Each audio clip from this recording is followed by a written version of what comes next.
नमस्कार, Manoj Tiwari talk show के खास कार्यक्रम आपका सांसद कौन कार्यक्रम में स्वागत है। मैं हूं मनोज तिवारी और आज मेरे साथ कांग्रेस की वरिष्ठ नेता, उत्तर प्रदेश महिला कांग्रेस की उपाध्यक्ष डॉक्टर सत्या पांडे जी हैं। डॉक्टर सत्या पांडे इलाहाबाद लोकसभा से कांग्रेस से उम्मीदवार होने की दावेदारी कर रही हैं। बहुत पुरानी नेता हैं, इनके साथ बहुत ढेर सारे अनुभव हैं। सांसद के रूप में यदि इनको टिकट मिलता है और सांसद बनती हैं तो इलाहाबाद लोकसभा के लिए क्या करेंगी, आज हम इस पर विस्तृत बातचीत करने वाले हैं। डॉक्टर साहब, आपका हमारे कार्यक्रम में बहुत बहुत स्वागत है। बहुत बहुत धन्यवाद। नमस्ते। आप डॉक्टर साहब, सबसे पहले तो आप ये बताइए जी, आप वरिष्ठ नेता हैं, पुरानी नेता, राजनीति का बड़ा अनुभव है आपको। तब की राजनीति और अब की राजनीति में क्या बदलाव है? सोच का बदलाव है।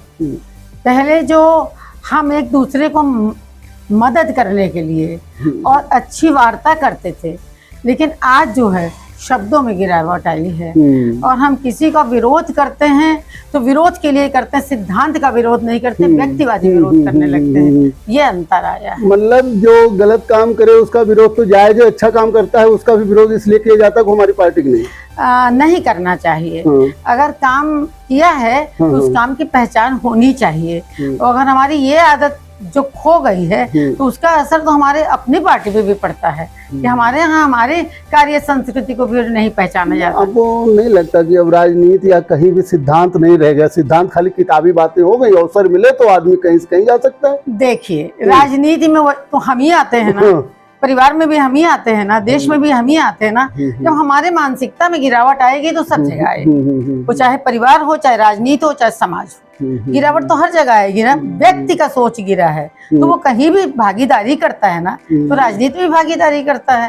आप बताइए, शिक्षा संस्थान है, सब जगह गिरावट आई है।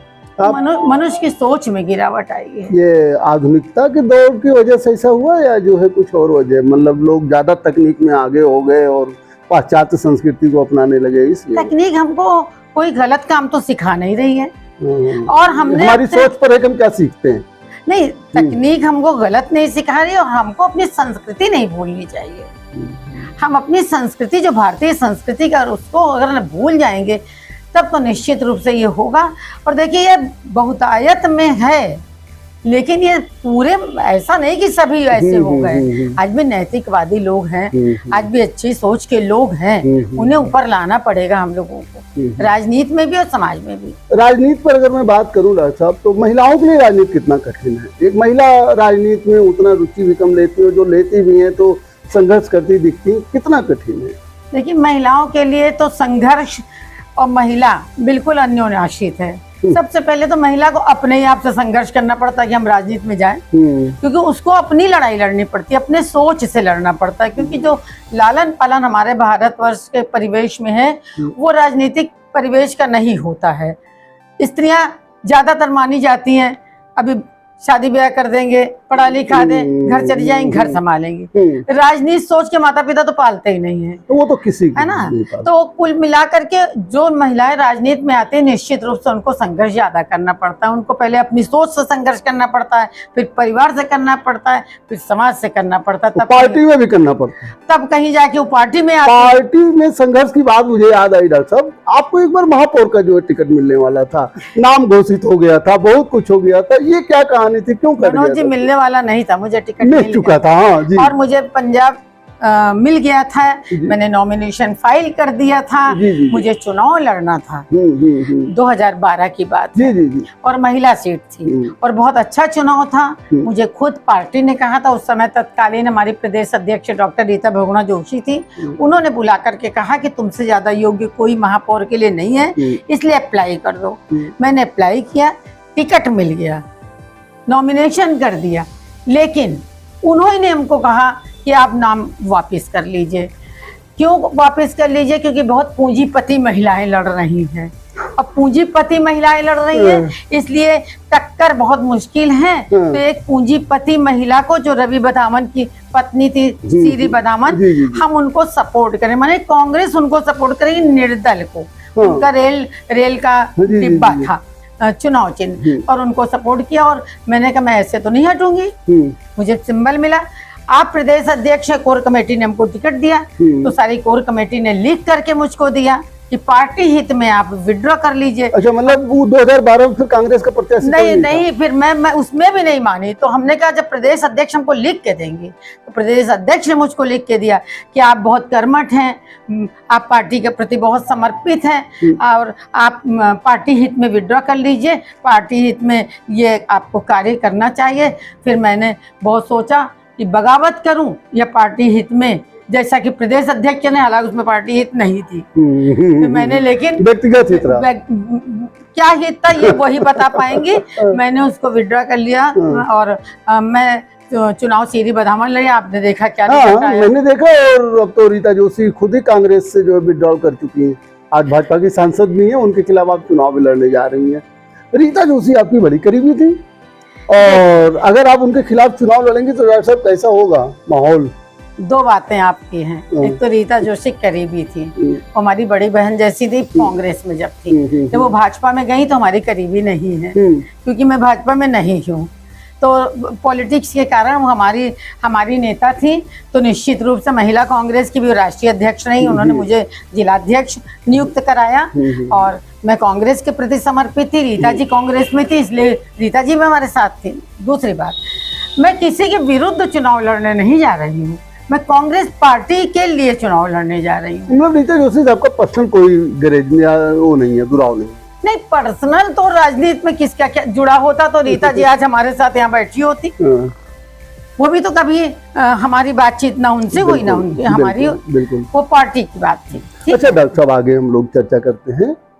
अभी गठबंधन हुआ है, एक नाम रखा है इंडिया जी, Indian National Democratic impulsive alliance नाम है जी। इंडिया और एनडीए, इंडिया उत्तर प्रदेश में कितना मजबूत है इंडिया गठबंधन? देखिए, खाली समाजवादी पार्टी के अलावा और किसी पार्टी का तो जनाधार है नहीं, तो क्या समाजवादी पार्टी ही इंडिया है? देखिए, कांग्रेस अपने आप में मजबूती से चुनाव लड़ेगी और किससे अलायंस होगा ये हमारे शीर्षस्थ नेता जानते हैं। जो इंडिया बना है वो इसलिए बना है कि मोदी जी की गलत नीतियों का विरोध हम मिल करके करें, वो हमारी सहभागिता का द्योतक। मिल करके चुनाव लड़ने के लिए भी बना है। हाँ, नहीं मिलकर चुनाव लड़के तभी तो विरोध करेंगे। हाँ, तो भाई राजनीति में कैसे तो वही तो हम जानना चाह रहे हैं कि इंडिया में इतने दल हैं, इसमें जो और दल है बाहर के, उनका तो यूपी में कोई अस्तित्व नहीं है। मैं यूपी के परिप्रेक्ष्य में बात करूं, हाँ ठीक, तो आरएलडी है और समाजवादी पार्टी है, उसके अलावा कांग्रेस है। तो आपको क्या लगता है भाजपा को मात दे पाएंगे जब तक बसपा नहीं आएगी इसमें? देखिए, भाजपा को मात जनता देने वाली है इस बार, जनता देगी, क्योंकि जनता बहुत परेशान हो चुकी है। जितने वायदे किए इन्होंने, कोई वायदा इन्होंने पूरा नहीं किया, कोई भी वायदा पूरा नहीं किया जनता का। वो बड़ी बड़ी बातें हम नहीं करते जो विज्ञापन में छपता है कि हमने ये किया, हमने ये किया, हमने ये किया। जनता को तो ना तो रोजगार मिला, जनता महंगाई से त्रस्त है, और रोजगार तो बहुत दूर की बात है। मैं एक प्रश्न करना चाहती हूँ भाजपा गवर्नमेंट से कि जो हमारा ऑफिसेज हैं जहाँ पे पद हैं, क्या वो रिक्त पद सब भरे गए?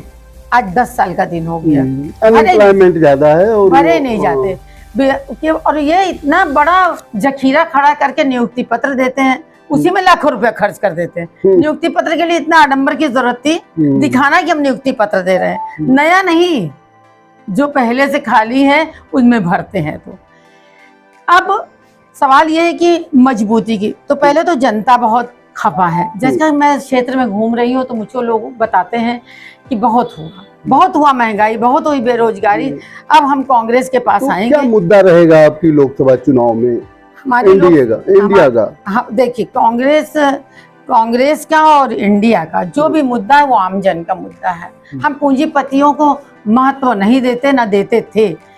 अगर हम आज जमीन का अधिकार ले आए, खाद्य का अधिकार ले आए, कौन ले आया? कांग्रेस ले आई। आज आधार को सब जगह जोड़ रहे हो, कौन ले आया? कांग्रेस। तब आप विरोध करते थे, जितनी चीजों का आप विरोध करते थे वही सब लागू हो गया है। तो इसके मतलब कि कांग्रेस उन मुद्दों को लाती है जो जनता के लिए होता है।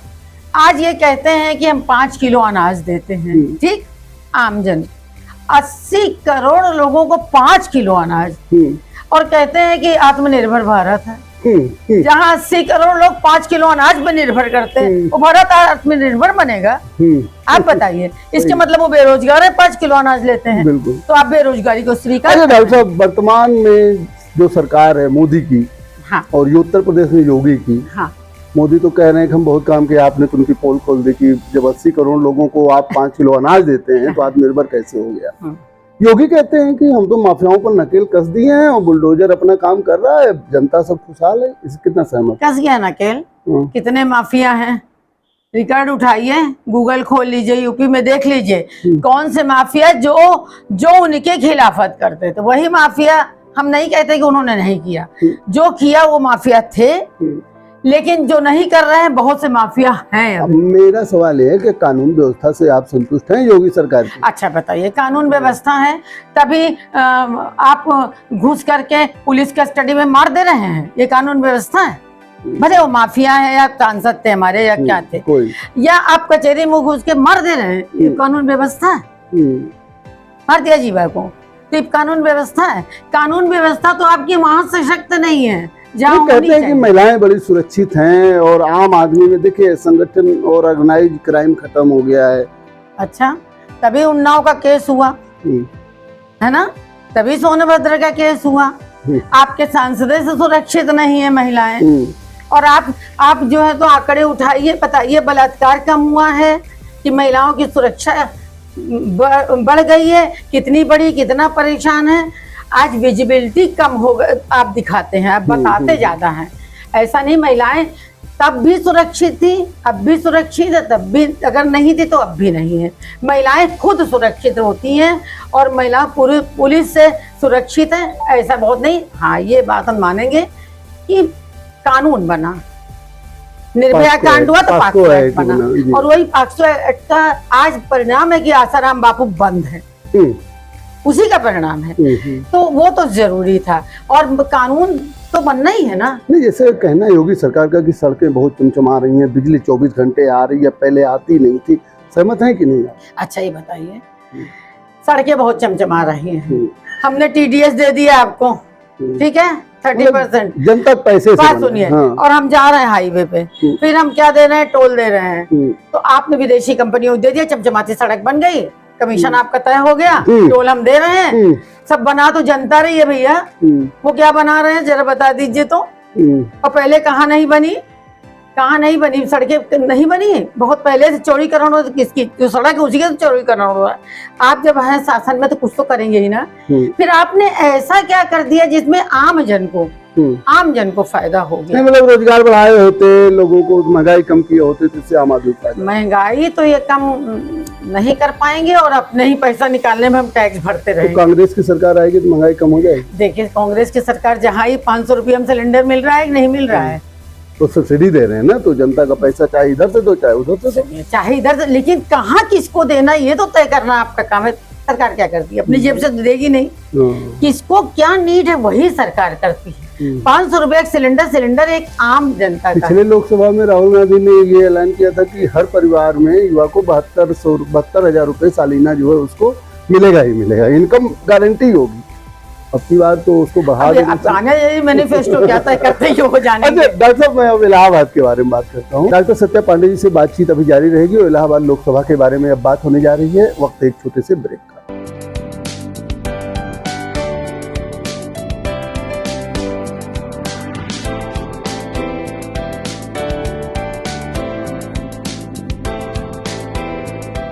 ब्रेक के बाद आपका स्वागत है। डॉक्टर सत्या पांडे जी से हमारी बात जारी है। डॉक्टर साहब, आप इलाहाबाद लोकसभा से चुनाव की तैयारी कर रही हैं। वर्तमान सांसद भी एक महिला है, महिला के खिलाफ लड़के आप अन्याय करने जा रही अच्छा डॉक्टर साहब, मैं मुद्दे बात करता हूँ। इलाहाबाद में वर्तमान सांसद के काम से आप कितना संतुष्ट हैं? देखिए, मैं इसके पहले 5 साल पहले भी मैंने प्रयास किया था, तब डॉक्टर रीता बहुगुणा जोशी का नाम नहीं था। मैंने कोशिश की थी, मैंने अप्लाई भी किया था, मुझे इलाहाबाद लोकसभा से टिकट मिले, लेकिन दुर्भाग्यवश हमको टिकट नहीं मिला। और बहुत दुख हुआ जब कोई भाजपा का आकर के टिकट लेकर के लड़ा योगेश शुक्ला और फिर भाजपा में चले गए। बहुत क्षुब्धता हुई। फिर मैंने इस बार पहले ही सोच लिया कि मैं इलाहाबाद लोकसभा से चुनाव लड़ूंगी उसका एक कारण कि मैं पिछली बार भी घूमी क्षेत्र में और इस बार तो काफी सघनता से घूम रही हूँ। वहाँ बहुत जरूरत है काम की। मैं सबसे बड़ी बात, मैं सिरसा पुल जो मैं डॉक्टर साहब आ रहा हूँ। हाँ बताइए। मैं इलाहाबाद लोकसभा की समस्या पर आ रहा हूँ। मैं पहले वर्तमान सांसद के कामों को जानना चाह रहा था, उनसे आप कितना संतुष्ट? मैं उससे भी बात कर रही हूँ। वहाँ के जो लोग बताते हैं, कहना ना चाहिए मुझको या कह दे रही हूँ बिल्कुल कि डॉक्टर रीता बहुगुणा जोशी 4 साल में आई नहीं बहुत क्षेत्र में, और मैं खुद चलती हूँ तो जो हाईवे की बात तो मैं नहीं करती, हाईवे तो भाई उनका बनाया है नहीं, लेकिन लिंक रोड सब गड्ढा ही गड्ढा, गड्ढा ही गड्ढा, गड्ढा ही गड्ढा। लिंक रोड तो बन सकती थी, बिल्कुल गांव तक जाने का सुविधा तो हो सकता था। नहर में पानी में देखती हूँ सूखा। कहाँ है वो तुम्हारा वो सरोवर? अमृत सरोवर। इलाहाबाद लोकसभा में मेजा, बारा, करछना, कुराव और शहर दक्षिण 5 विधानसभाएं आती हैं। जी। मैं कुराव से चालू करता हूँ। अच्छा, कुराव विधानसभा में डॉक्टर सत्या पांडे क्या समस्या देखती है? तो पहाड़ी इलाका है, खनिज संपदा वहाँ बहुत है, वहाँ रेलवे स्टेशन भी नहीं है। देखिए कुराव में अभी मैं गई थी एक लोगों की समस्या पे, और कचहरी में भी थी और ज्ञापन दिया। वहाँ पर क्या कर रहे हैं प्रशासन, वहाँ पे झुग्गी झोपड़ी जो बेचारी आदिवासी जो कोल महिलाएं हैं, पुरुष हैं, उनका गिरा दे रहे हैं। और वहाँ पट्टा जो लिख कर रहे हैं, पट्टे में जो नाम किसी का चढ़ना चढ़ किसी का रहा है, माने उनको सताया जा रहा है, प्रशासन सता रहा है, इसके शहर पे सता रहा है। वहाँ की समस्याएं हैं, पहाड़ी एरिया है, बहुत पढ़े लिखे ये होते नहीं, मेहनत कश होते हैं। इनको गरीब को कभी हम गरीब नहीं कहते, हम कहते हैं मेहनत कश हैं, ये अपने परिश्रम से भोजन अपना करते हैं। तो हमने वहाँ भी कहा, हमने कहा आप लोग कोई गरीब नहीं है, हम आपकी लड़ाई लड़ेंगे। वहाँ उनके साथ खड़ा होने वाला नेतृत्व तो चाहिए। हमारे पूर्व विधायक राम कृपाल जी बहुत अच्छा काम कर रहे हैं और वो काफी काम करने की कोशिश कर रहे हैं। उनके साथ हम कंधे से कंधा मिलाकर पहले भी गए और अभी भी जाते हैं।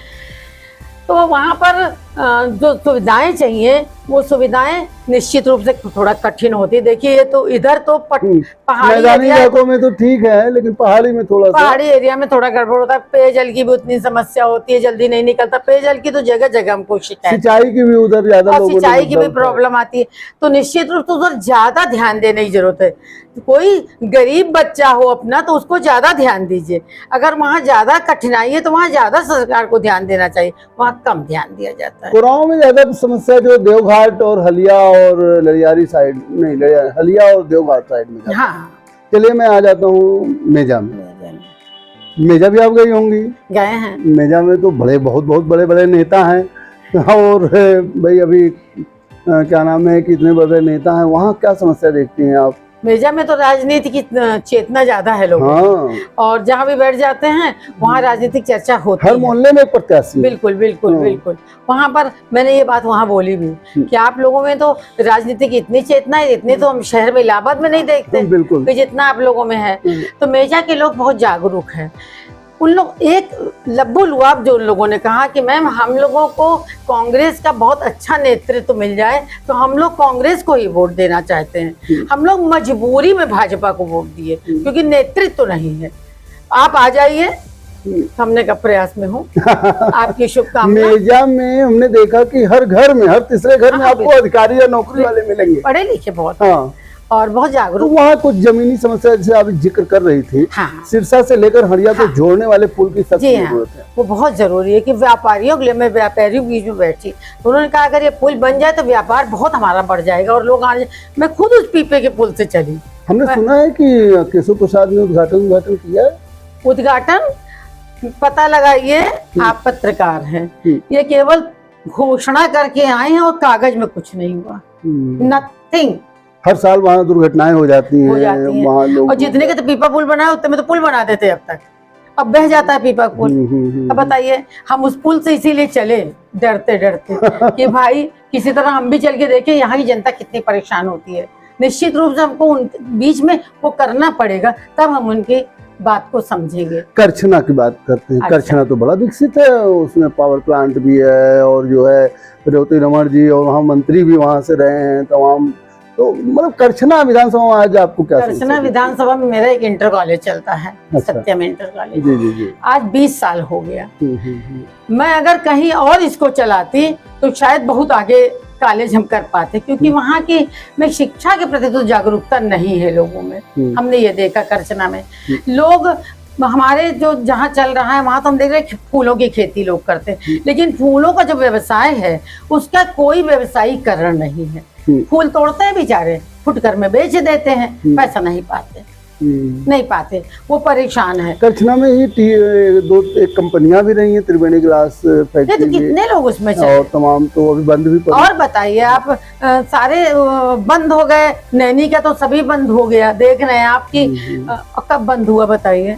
भाजपा के समय में बंद हुआ ना। कितना बंद हुआ? अभी BPCL भी का बंद हुआ, क्यों? इतना बड़ा औद्योगिक जो लगा, रीता जी के पिताजी का वो देन है। हाँ। और रीता जी को तो इसके लिए बहुत लड़ाई लड़नी चाहिए। मैं 12 के बारे में बात कर लूं, बड़ा पहाड़ी इलाका है और बातरहार ऊपरहार दोनों जो है, दोनों की अलग अलग समस्याएं हैं। 12 में आप जाती है तो क्या लगता है आपको 12 लोगों के लिए क्या होना? देखिए 12 में जब मैं जाती तो स्वास्थ्य के लिए बहुत अच्छा हॉस्पिटल की आवश्यकता है। डॉक्टर साहब, जो आप स्वास्थ्य की बात कर रही हैं, आपको नहीं लगता कि यमुना पार में एक एम्स जैसा जो है संस्थान होना चाहिए? हम यही तो बात आपसे कह रहे थे। हाँ। कि वहाँ हमको 2 ही चीज की कमी लगती है, मतलब जो इस तरह जो सरकार कर सकती है। एक तो बड़े कॉलेजेस नहीं है अच्छे, और स्वास्थ्य की सुविधा नहीं है। एम्स जैसा, अरे इस तरह का हॉस्पिटल ही नहीं है, लोग दौड़ते हैं। अब अखबारों में मैं पढ़ती हूँ कहीं किसी का शव ले जाने तक की तो एम्बुलेंस नहीं मिलती, लोग परेशान हो जाते हैं, कैसे आते हैं कैसे जाते हैं। तो वहाँ स्वास्थ्य सुविधा नहीं है, होनी चाहिए। चलिए डॉक्टर, समीकरण पे बात बताइए। आप इलाहाबाद लोकसभा से संसद तैयारी कर रही हैं, इंडिया गठबंधन में जो है आपकी पार्टी है, फूलपुर से जवाहरलाल नेहरू जी प्रधानमंत्री रहे, वहाँ से सांसद भी रहे। कांग्रेस के लिए इलाहाबाद वाली सीट ज्यादा मुफीद है कि फूलपुर वाली सीट मुफीद है? भाई अगर गठबंधन में लगेगी तो एक ही सीट मिलेगी, या हो सकता है दोनों ना मिले, तो डॉक्टर साहब का लेबर इतना खराब नहीं होने जा रहा। देखिए ये तो वो तय करेंगे किसको कहाँ से खड़ा करना। कांग्रेस के लिए सब उपयुक्त है, क्योंकि कांग्रेस का इस समय जो जनता में छवि आ रही है, जो हमारे राहुल जी की जो छवि आ रही है, जो भारत जोड़ो से शुरू हुई है, भारत जोड़ो से वो भारत से जुड़ गए और भारत माने आम जन से जुड़ गए। और जैसे वो जा रहे हैं किसानों के बीच में, जैसे वो जा रहे हैं तकनीकी लोगों के बीच में, जैसे वो ट्रक ड्राइवर्स के बीच में, तो कुल मिलाकर के कांग्रेस का ग्राफ बढ़ा है। तो इंडिया के ये जो अभी मीटिंग होनी है, उसमें जो संयोजक बनेंगे वो सब तय करेंगे तमाम समीकरण। मैं बस इतना जानना चाहता हूँ, डॉक्टर सत्या पांडे के हर जगह जो है पोस्टर बैनर लग गए हैं। हाँ। कांग्रेस प्रत्याशी के दावेदार के रूप में पता लगा कि इलाहाबाद सीट चली जाए सपा में। तो अच्छा, आपने पोस्टर पढ़ा? क्या लिखा है उसमें? लिखा है महिला उपाध्यक्ष इलाहाबाद लोकसभा। क्या लिखा है? चुनाव के लिए? क्यों नहीं, अब वो कैसे लिखेंगे? अभी तो आप जो उसका आशय निकाल रहे हैं कि लोकसभा चुनाव, मैंने मिशन 2024 मैं कांग्रेस की एक सिपाही हूँ और मेरा काम है कांग्रेस को मजबूत करना, और कांग्रेस को मैं मजबूत कर रही हूँ। या आप मुझे व्यक्तिगत मजबूती में मत ले जाइएगा। हमने मिशन 2024 लिखा है, इलाहाबाद लोकसभा, मुझे वहाँ कमजोर, वहाँ मजबूत करना है कांग्रेस को, इसलिए मैंने ये पोस्टर लगवाया है। मैं डॉक्टर साहब आपका समीकरण जानना चाहता हूँ कि इलाहाबाद के लिए किस तरह दुरुस्त है? समीकरण जाती है? नहीं, मैं जात पर बात नहीं करना चाह रहा था। मैं कांग्रेस का समीकरण जानना चाहता हूँ कि कितना दुरुस्त है वहाँ पर इलाहाबाद लोकसभा। देखिए कांग्रेस क्या वहाँ से जीती नहीं, अमिताभ बच्चन बम्पर जीते थे, उत्तर कांग्रेस का दौर था। सुनिए मेरी बात, फिर दौर आ रहा है। करछना वो केवल कुराव एक विधानसभा है जहाँ से आयातित रामकृपाल कोल जी जो है वो कुछ वोट ज्यादा पा गए थे, नहीं तो मेरे पास आंकड़े हैं पूरे जो है अभी 2022 में जो विधानसभा, तो आप उत्तर प्रदेश का आंकड़ा रख देंगे, लेकिन कांग्रेस ये लोकसभा का चुनाव है, नंबर 1 विधानसभा का नहीं है। क्षेत्रीय पार्टी को कोई बोलबाला नहीं रहेगा। ये एनडीए वर्सेस इंडिया ही होना है, और इंडिया माने यूपी में कांग्रेस। अच्छा, सपा नहीं? सपा तो क्षेत्रीय पार्टी है। हाँ, नहीं क्षेत्रीय पार्टी तो है, लेकिन जैसे आपको नहीं लगता उसका कद वैसे वो लड़ेगी। अगर आप सांसद बनती हैं इलाहाबाद लोकसभा से क्या बदलाव आएगा पांचों विधानसभा?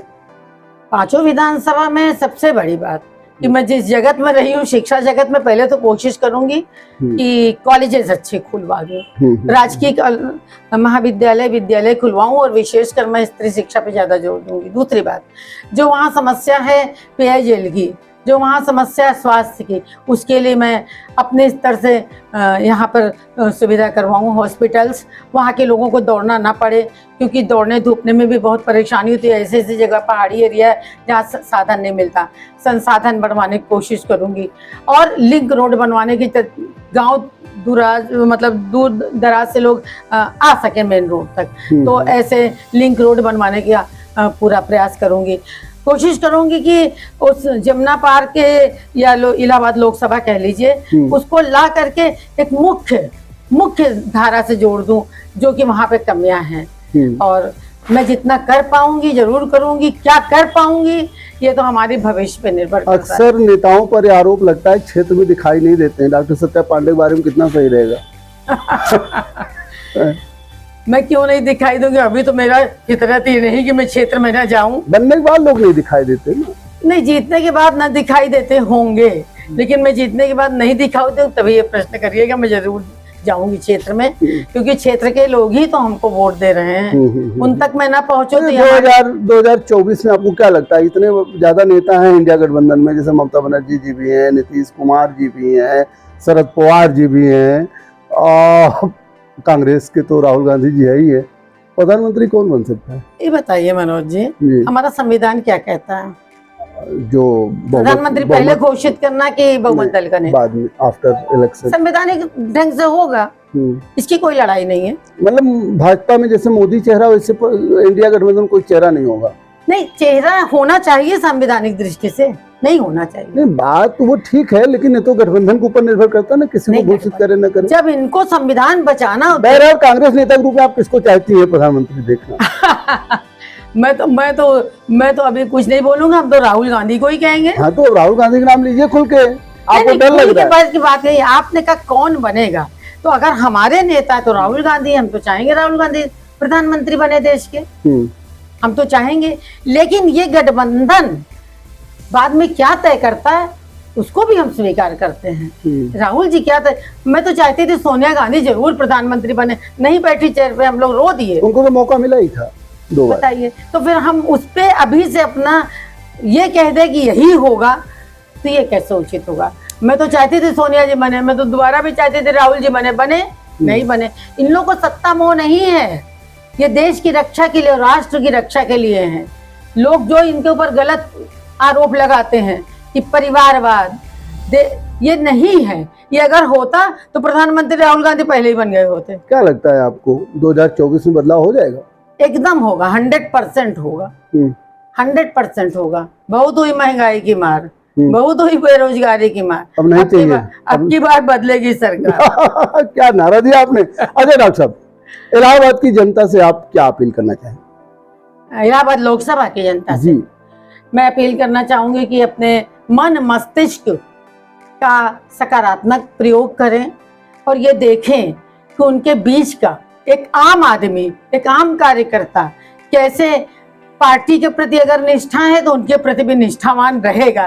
रोज रोज दल बदलने वाला व्यक्ति, रोज रोज पार्टी बदल के केवल टिकट के लिए अपने सिद्धांतों को बदलने वाला व्यक्ति कभी निष्ठावान नहीं हो सकता। ये मैं दावे के साथ कह सकती हूँ।